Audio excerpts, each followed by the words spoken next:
बिहार में चुनावी माहौल गर्म हो चुका है। जैसे जैसे असेंबली इलेक्शंस नजदीक आ रहे हैं, वैसे वैसे नए मुद्दे, नए आरोप और नए खुलासे सामने आ रहे हैं। लेकिन इस बार सिर्फ नेताओं के प्रोमिसेस या जनता के मूड की बात नहीं हो रही है। इस बार चुनाव आयोग यानी इलेक्शन कमीशन ऑफ इंडिया भी क्वेश्चंस के घेरे में है। हाल ही में ईसीआई की एक ऐसी स्टेटमेंट सामने आई जिसने पॉलिटिकल सर्कल्स में हलचल मचा दी है। उनकी एक बात को लेकर ऐसा माहौल बन गया जैसे कुछ डर या अनसर्टेनिटी हो। अपोजिशन ने तुरंत मौका पकड़कर ईसीआई पर बायस होने का आरोप लगाया, खासकर इंडिया ब्लॉक के लीडर्स ने। उनका कहना है कि जब पूरे देश में डेमोक्रेटिक इंस्टीट्यूशंस को अंडरमाइन किया जा रहा है, तब ईसीआई का रोल न्यूट्रल और फेयर होना और भी ज्यादा इम्पोर्टेंट हो जाता है। तो सवाल ये उठता है कि क्या इलेक्शन कमीशन सच में फेयर और फ्री इलेक्शंस की तैयारी कर रही है या फिर वो भी सरकारी प्रेशर में काम कर रही है। और अब तो अपोजिशन लीडर्स ने भी इस पर हल्ला बोल दिया है। असल में हुआ यूं कि इलेक्शन कमीशन की कही हुई बातें सामने आई हैं, जिसमें उन्होंने कहा है कि बिहार में चल रहे स्पेशल इंटेंसिव रिवीजन में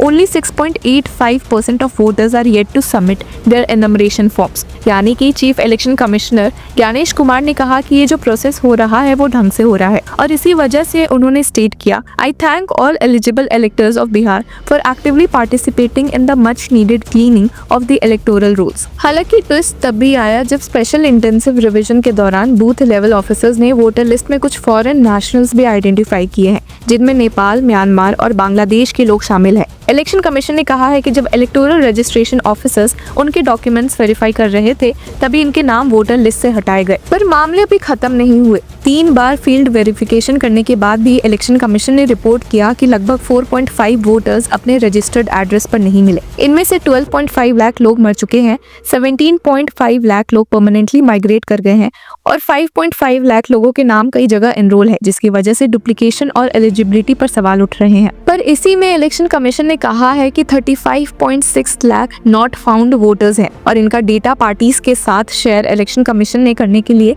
एक इम्पोर्टेंट स्टेप अनाउंस किया है, ताकि ट्रांसपेरेंसी एंड अकाउंटेबिलिटी बनी रहे। अब कमीशन पॉलिटिकल पार्टीज को उन 35.6 लाख वोटर्स के नाम और डिटेल्स देने लगेगा जो अपने रजिस्टर्ड एड्रेस पर नहीं मिल पाए। इससे पार्टीज को मौका मिलेगा कि वो लिस्ट को ध्यान से चेक करे और वेरीफाई करे कि कौन से वोटर सच में एलिजिबल है या नहीं। उसके बाद ही किसी का नाम वोटर लिस्ट से ऑफिशियली डिलीट होगा। पर पॉलिटिकल पार्टीज ऑब्जेक्शन भी रेज कर सकती है या डॉक्यूमेंट सबमिट कर सकती है, ताकि जेन्युइन वोटर्स गलती से लिस्ट से ना हट जाए। पर अपोजिशन का कहना है कि जब पूरा प्रोसेस अभी कंप्लीट ही नहीं हुआ, जब तक लीगल चैलेंजेस पेंडिंग है, तब तक ईसीआई ऐसे स्टेटमेंट्स कैसे दे सकती है। एक तरफ ईसीआई ट्रांसपेरेंसी एंड क्रेडिबिलिटी का क्लेम कर रहा है, तो दूसरी तरफ अपोजिशन इसे प्री मैच्योर एंड मिसलीडिंग बता रहा है। स्पेशल इंटेंसिव रिवीजन ने पॉलिटिकल कंट्रोवर्सी को जन्म दिया है। अब कांग्रेस पार्टी के नेता राहुल गांधी ने इलेक्शन कमीशन पर आरोप लगाया कि वो जानबूझकर गरीब, किसान और कांग्रेस सपोर्टर्स के नाम बिहार के वोटर लिस्ट से हटा रहे हैं। दूसरी तरफ बीजेपी लीडर टॉम वड़ाकन ने कमीशन को बचाव किया और कहा कि जिन वोटर्स को हटाया जा रहा है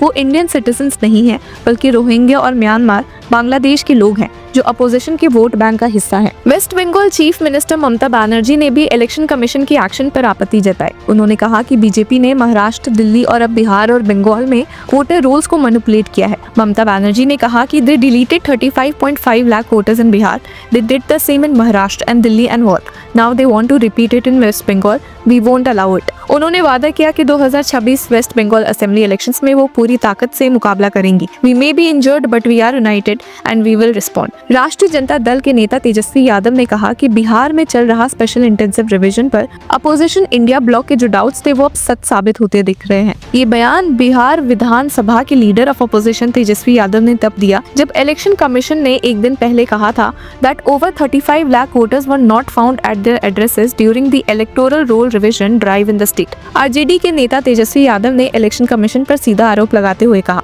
कि इंडिया ब्लॉक के लीडर्स ने दिल्ली और बिहार दोनों जगह ईसीआई के ऑफिशियल से मिलकर अपनी बातें रखी, लेकिन उसका कोई असर नहीं हुआ। उन्होंने ये भी कहा कि even the instructions of the supreme court are not being complied with by the poll body. अब अपोजिशन का कहना है कि ईसीआई का काम न्यूट्रल रहकर फेयर इलेक्शंस करवाना है, लेकिन अब वो अपना काम ईमानदारी से नहीं कर रहा और इसी वजह से उनकी नीयत पर सवाल उठ रहे हैं। उन्होंने कहा कि इससे तो साफ हो जाता है कि कुछ गड़बड़ है। And even after the advice of the supreme court, chief election commissioner Gyanesh Kumar ने इस मामले पर चुप रहना ही ठीक समझा और वो सिर्फ वही काम कर रहे हैं जो उन्हें होम मिनिस्टर अमित शाह ने दिया है। We will fight for the protection of justice and democracy at every level, ये उनका कहना था। अब all India Congress committee AICCC general secretary KC Venugopal ने भी एक्स पर एक मैसेज पोस्ट किया और इसमें में लिखते हुए कहा कि that the revelations from the SIR exercise completely expose the BJP controlled ECI. Preliminary estimates suggest 35 lakh voters are being disenfranchised in this hurried process. पर इसी के साथ आपको बता दें कि ECI ने कहा भी है कि जो लोग अफेक्टेड है उनके पास अपील करने का अधिकार है, पहले डिस्ट्रिक्ट कलेक्टर के पास, फिर चीफ इलेक्टोरल ऑफिसर के पास, अपनी सिटीजनशिप और एलिजिबिलिटी का वैलिड प्रूफ देकर। अब फिलहाल कमीशन ने बिहार में कितने फॉरेन नेशनल्स है इसका एग्जैक्ट नंबर अभी तक शेयर नहीं किया है, पर ये प्रोसेस अभी जारी है। बिहार में चल रही वोटर लिस्ट की सफाई अब एक नॉर्मल एडमिनिस्ट्रेटिव प्रोसेस से बढ़कर एक पॉलिटिकल मुद्दा बन चुकी है, जहां इलेक्शन कमीशन इसे इलेक्टोरल रोल को क्लीन और फेयर बनाने की कोशिश बता रहा है, वहीं अपोजिशन इसे टारगेटेड डिलीशन और वोटर सप्रेशन का नाम दे रही है। 35.6 लाख वोटर्स का एड्रेस पर ना मिलना एक सीरियस मैटर भी है, लेकिन उससे भी ज्यादा सीरियस है ECI का इम्पार्शियल रहना, ताकि डेमोक्रेसी पर लोगों का भरोसा बना रहे। अब सबसे जरूरी सवाल ये है कि क्या ये प्रोसेस सच में ट्रांसपेरेंसी और फेयरनेस के साथ पूरा होगा या फिर पॉलिटिकल प्रेशर इसे एक तरफ झुका देगा। वोटर्स के लिए जरूरी है कि वो फॉर्म भरने का काम जल्दी पूरा करें और अगर नाम लिस्ट से हट गया तो क्लेम या ऑब्जेक्शन जरूर फाइल करें।